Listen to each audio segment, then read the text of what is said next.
For decades, one currency has pretty much ruled the entire global economy. But now, a new challenger is stepping into the ring. So today, we're diving into the Petroyuan and asking the big question, can it actually end the dollar's reign? I mean, just think about that for a second. What if the very foundation of global finance, the system that moves trillions of dollars around the world every single day, suddenly had a real rival? Well, this isn't some movie plot. It's a high-stakes drama playing out right now. All right, so to really get what this challenge is all about, you first have to understand the champion. See, the US dollar isn't just money. It's the undisputed heavyweight of the financial world, and its power is built on a really smart system. And this right here is the heart of it all, the petrodollar system. It's actually a pretty simple idea, but it's incredibly powerful. Basically, if you're a country and you want to buy oil on the global market, you have to buy it in US dollars, period. This creates this constant, never-ending demand for American currency all over the globe. And you want to see the result of that system? Just look at this number, 88%.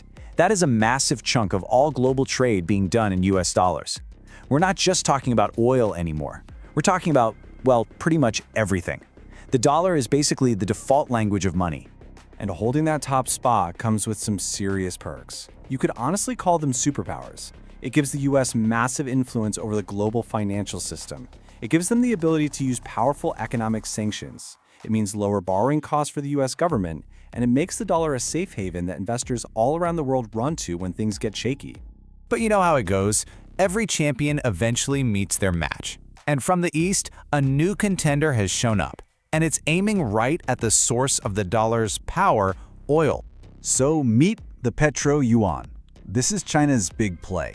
The whole idea is to build a new, parallel system where countries can buy oil using the Chinese yuan, completely bypassing the dollar. And they've added a pretty interesting twist to build trust.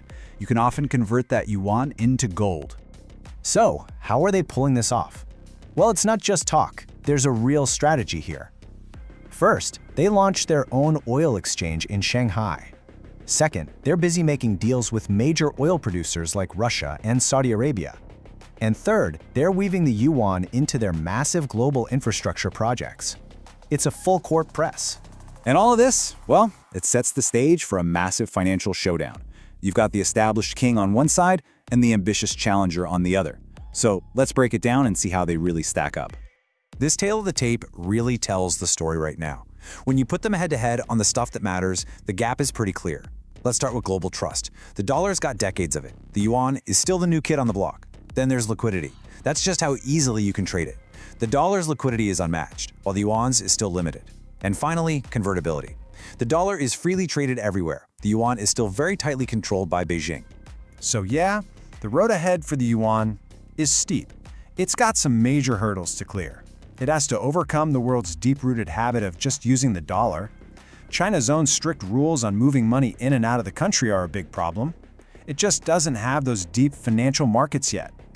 And of course, there are plenty of geopolitical worries about giving one country that much economic leverage.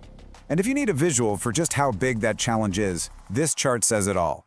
This is what the world's central banks are holding on to for a rainy day. The US dollar? It makes up almost 60% of all global reserves. And the yuan? It's sitting at less than 3%. The gap is just enormous.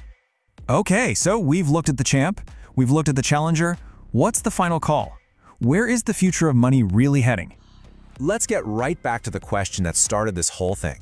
After looking at all the angles, is it actually realistic to think the Petroyuan could knock the dollar off its throne? Well, the expert consensus is pretty clear. A complete takeover isn't happening tomorrow. The hurdles we just talked about are just too high right now. But, and this is a really big but, the days of the dollar's absolute, unchallenged power might be numbered. The system is definitely changing. And this quote here probably sums it up best. Instead of one king being replaced by another, what we're probably looking at is a future with several major currencies, the dollar, the euro, the yuan, all sharing the stage.